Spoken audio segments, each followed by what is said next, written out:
India आघाडी शिवसेना पक्षाचे उमेदवार राजन विचारे यांच्या तिसऱ्या टप्प्यातील प्रचार यात्रेला ठाणेकरांचा जोरदार प्रतिसाद मिळत आहे. राजन विचारे यांच्या प्रचाराचा झंझावात सध्या ठिकठिकाणी सुरू असून आवाज जनतेचा आवाज ठाण्याचा राजन विचारे या गाण्याची भुरळ ठाणेकरांना पडली आहे. विशेष म्हणजे या गाण्यात तुटल्या शिवधनुष्याची पेटवा मशाल रे, शिवसेनेचा मर्दगडी काढेल हा जाळ रे, आनंद दिघेंचा शिष्य तो, ठाकरेंचा मावळा, गद्दारांचा काढणार मशालीने कोथळा या ओळीने सर्वांची मनं जिंकली आहेत. शिवसेनेशी झालेली गद्दारी ठाणेकरांना रुजली नसून हे गाणं काही दिवसातच प्रसिद्ध झालंय.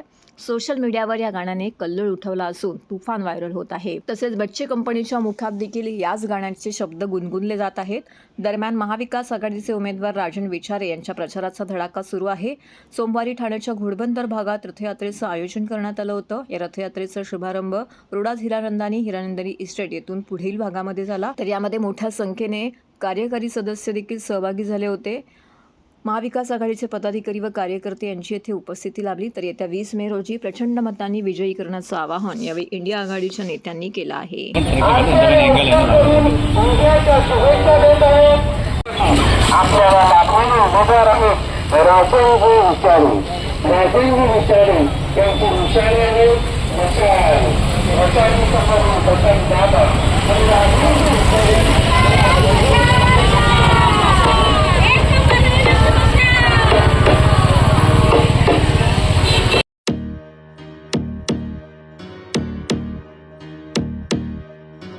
डर डर डर डर डरकाळीचा आवाज विचारे, ठण ठण ठण ठण ठणकावून बोलतो विचारे, धग धग धग धग धग धगती आग विचारे, फड फड फड फड फडकणारा राग विचारे, आवाज जनतेचा आवाज ठाण्याचा राजन विचारे, आधार जनतेचा वाघ हा सेनेचा राजन विचारे.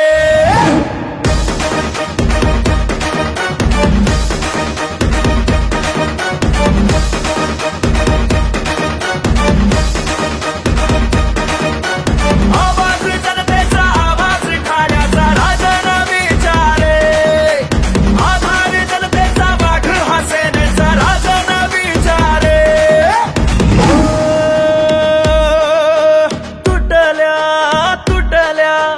तुटल्या शिवधनुष्याची पेटवा मशाल रे, शिवसेनेचा मर्दगडी काढेल हा जाळ रे, आनंद दिघेंचा शिष्य तो, ठाकरेंचा मावळा, गद्दारांचा काढणार मशालीने कोथळा.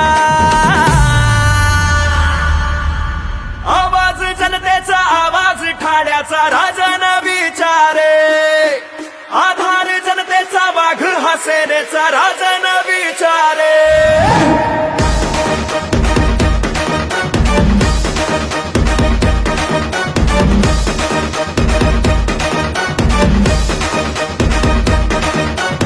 जमलेल्या माझ्या तमाम हिंदू बांधवांनो, भगिनींनो, मातांनो, माझे शब्द बंदुकीच्या गोडीसारखे असतात. गेली गोडी की गेली, परत शोधत नाही कुठे पडली.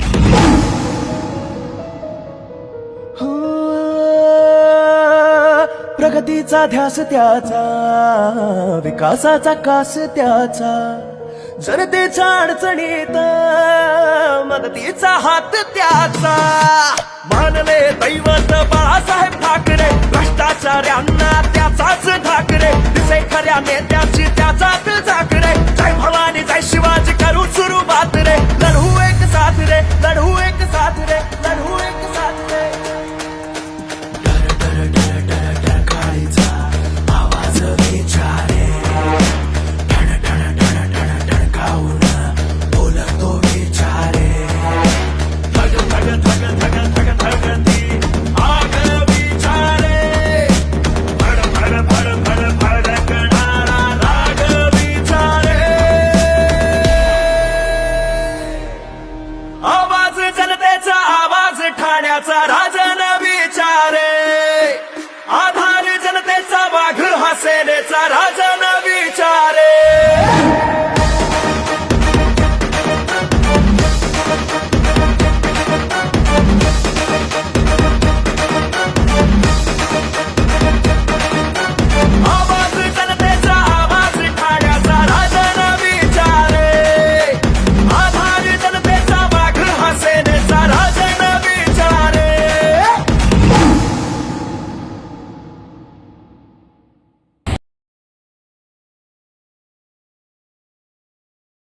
सर्व नागरिकांना आवाहन करण्यात येत आहे की सध्या डासांमार्फत पसरणाऱ्या डेंग्यू या आजाराचा प्रसार रोखण्यासाठी प्रत्येकाने पुढीलप्रमाणे कार्यवाही करावी. डेंग्यू आजार एडिस इजिप्ती हा डास चावल्याने होतो. या डासांची पैदास साचलेल्या किंवा साचवलेल्या स्वच्छ पाण्यामध्ये होते. 8 दिवसांपेक्षा जास्त दिवस पाणी उघडे व साचून राहिल्यास त्यात डास अंडी घालतात. अंड्यांच्या अळ्या तयार होऊन पुढे डास तयार होतात. यासाठी आपल्या घरातील पाणीसाठे उदाहरणार्थ बॅरल्स, पिंपे, टाक्या, हौद, रांजणे इत्यादी दर आठवड्याला रिकामे करून घासून पुसून कोरडे करून पुन्हा भरावे. 1 दिवस कोरडा दिवस म्हणून पाळावा. पाणी साठ्यांना घट्ट झाकणे बसवावीत किंवा जुनी साडी, चादर, धोतर यांनी बांधून झाकून ठेवावीत, म्हणजे डास त्यात जाऊन अंडी घालणार नाहीत. घराच्या गच्चीवर, आजूबाजूला, अंगणात कोठेही पाणी साचू देऊ नये. भंगार सामान उघड्यावर टाकू नये. उदाहरणार्थ टायर्स, प्लास्टिक सामान, कुंड्या, टाकाऊ वस्तू इत्यादी. अशा सामानात पावसाचे पाणी साठून त्यात डेंग्यूच्या डासांची पैदास होते. घरातील कूलर्स, फ्रीजच्या पाठीमागील ट्रे हे देखील वेळोवेळी कोरडे करावेत. लक्षात ठेवा, नुसत्या फवारणीने डास घनता कमी होत नाही, तर त्यासाठी डास पैदास ठिकाणे नष्ट करणे ही आपल्या सर्वांची जबाबदारी आहे. कोणताही ताप अंगावर न काढता जवळच्या शासकीय रुग्णालयात मोफत औषधोपचार घ्या. अशा प्रकारे नागरिकांनी सहकार्य केल्यास डेंग्यूचा प्रसार रोखणे सहज शक्य आहे.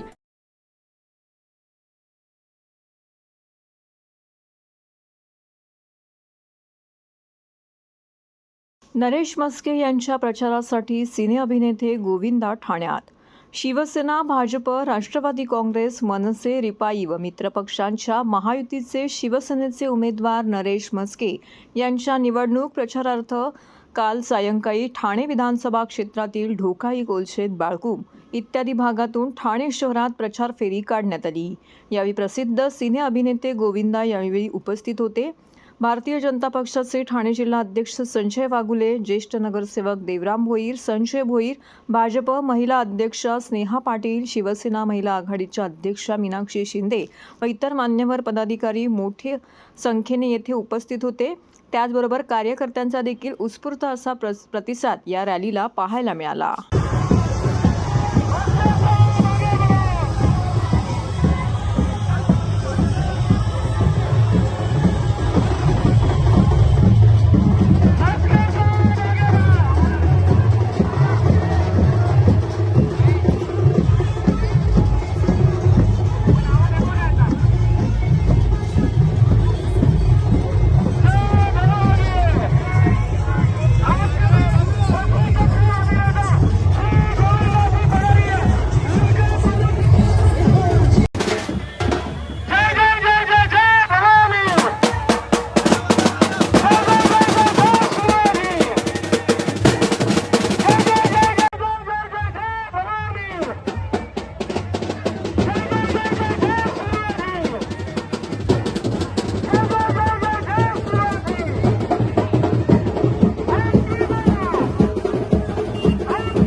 TJSB सौर शक्ती कर्ज.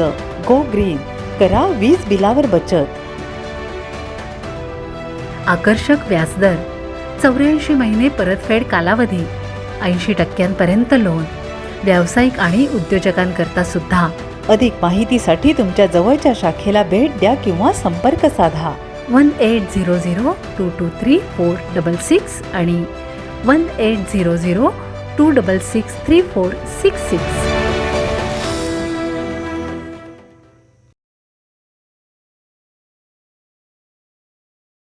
वर्तकनगर येथील सरगम सोसायटी बिल्डिंग नंबर 12 इमारतीचा पुनर्विकास रखडल्याने मतदानावरती बहिष्कार टाकण्याचा इशारा येथील रहिवाशांनी दिला आहे. मुख्यमंत्री एकनाथ शिंदे, स्थानिक आमदार प्रताप सरनाईक यांच्याकडे सुद्धा गाराणे घालूनही अद्याप न्याय न मिळाल्याने हा टोकाचा निर्णय घेतल्याने रहिवाशांनी सांगितले. निविदा प्रक्रिया राबवून इमारतीच्या पुनर्विकासासाठी अगरवाल इन्फोटेक या कंपनीतर्फे AA असोसिएट या विकासकाची निवड करण्यात आली होती आणि 2014 मध्ये विकास करारनामा करण्यात आला. करारनाम्यानुसार 2016 मध्ये कॉपर्स फंडचा पहिला हप्ता प्रत्येकी 3,08,027 सभासदांना प्राप्त झाला. यातील 5 सभासदांनी कॉपर्स फंड स्वीकारला नाही, कारण विकासकाच्या कागदपत्रांबाबतची मागणी पूर्ण करण्यात आलेली नाही. 2016 मध्ये ठाणे महानगरपालिकेने धोकादायक इमारत म्हणून महापालिकेने नोटीस दिली.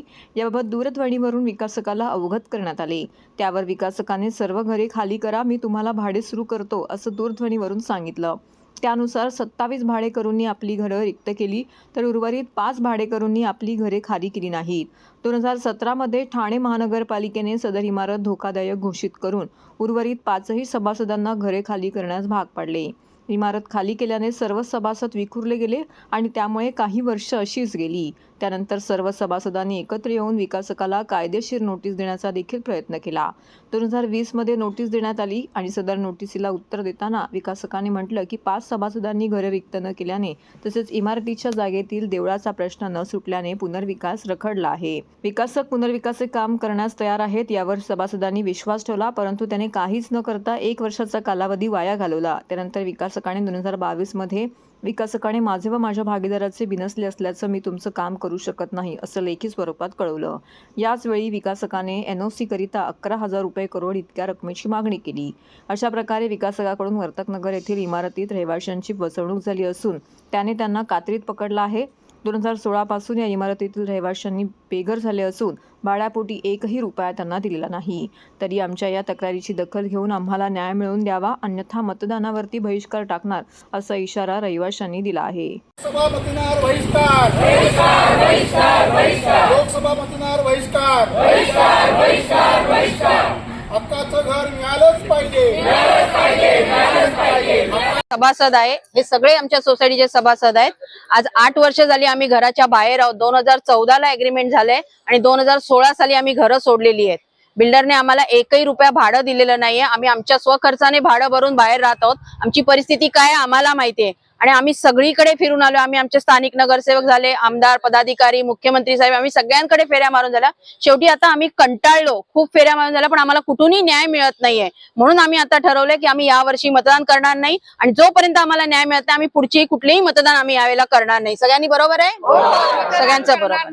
मुळात म्हणजे जेव्हा करारनामा केला जातो तेव्हा त्याच्यातल्या अटी आणि नियम सामान्य माणसांपर्यंत खरंच पोचत नसतात. त्यांना एवढ्या अटी आणि नियम माहीत नसतात. करारनामा हा करण्यामागे हेतू असतो की ह्या एवढ्या मोडकळीस आलेल्या घरातून आपण आपल्या स्वतःच्या चांगल्या घरामध्ये राहायला जावं, हाच माणसाचा हेतू असतो. जेव्हा आमची चर्चा करण्याची वेळ येते तेव्हा ते आम्हाला नियम आणि अटी का दाखवल्या जातात? ते आम्ही काही कायदे तज्ज्ञ आहोत का की त्या गोष्टी जाणून त्यावेळेला घेतल्या जातात? एक अक्षरशः अशी अवस्था केली आहे की भिकाऱ्यासारखं आमचंच घर आणि आम्हाला त्याच्यापुढे लाचार होऊन ते मागावं लागतंय. ही कुठली अवस्था आहे? आणि आता सुद्धा दुसरा जो बिल्डर येणार त्याच्या हातातनं आम्ही त्याच्याप्रमाणे चालायचंय. ते आम्हाला जे ठरवणार त्याप्रमाणे आम्ही चालणार आहोत, कारण आम्ही हतबल आहोत, लाचार आहोत. आणि मग ही लाचारी का? माझं एवढंच म्हणणं आहे, माननीय मुख्यमंत्री साहेबांना माझं एकच म्हणणं आहे, तुम्ही ठाणेकर आहात. आज ठाण्यातल्या रहिवाशांची जर ही अशी दशा असेल तर आमचं खरोखर मनापासून सगळ्यांचं मागणं आहे एकच की आमच्याकडे खरोखर त्यांनी लक्ष द्यावं. आमची जी ही समस्या आहे ती लवकरात लवकर सोडवण्याचा प्रयत्न करावं. हवामान विभागाने दिलेल्या इशाऱ्यानुसार काल दुपारी ठाण्यामध्ये वादळी वाऱ्यासह कोसळलेल्या पहिल्या अवकाळी पावसामध्ये मोठं नुकसान झालेलं आहे. अनेक ठिकाणी झाडांच्या फांद्यांची पडझड झाली. दुपारच्या सुमारास अचानक काळोख करून पसरून वादळी वाऱ्यासह धूळ उडवत कोसळलेल्या मुसळधार अवकाळी पावसामुळे ठाणेकरांची चांगलीच धावपळ झाली.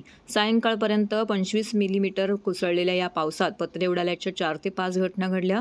48 ठिकाणी झाडं उन्मळून पडल्याने वाहनांची तोडमोड झाली. तर रस्त्यावरती पाणी साचल्याने सर्वत्र वाहतूक कोंडी झाली होती. वाढत्या उष्म्याने त्रासलेल्या नागरिकांना पावसाने दिलासाही दिला. दरम्यान तब्बल 1 तासाच्या मुसळधार पावसाने ठाणे महानगरपालिका आपत्ती व्यवस्थापन विभागाची चांगलीच पोलखोल केली.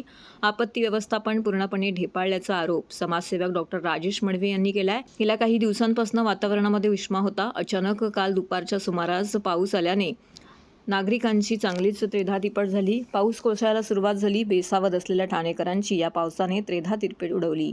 सोसाट्याचा वारा आणि मुसळधार पावसामुळे ठाण्यात अनेक ठिकाणी झाडांच्या फांद्यांच्या पडझडीच्या घटना घडल्या. मुसळधार पावसामुळे अनेक ठिकाणी इंटरनेट सेवा बंद पडली. तसेच लोखंडी गेट देखील पडल्याच्या घटना घडल्या आहेत. ठाणे बाजारात सोसायटीच्या वाऱ्यामुळे शेडचे पत्रे कोसळले. मुख्य बाजारपेठेतील घराची ग्रिलची खिडकी पत्रे उडून खाली पडले. ठाण्याच्या पूर्व द्रुतगती महामार्गावर हुंदाई शोरूम समोर दुभाजकावर असलेली झाडं उन्मळून रस्त्यावरती पडलेली पाहायला मिळाली.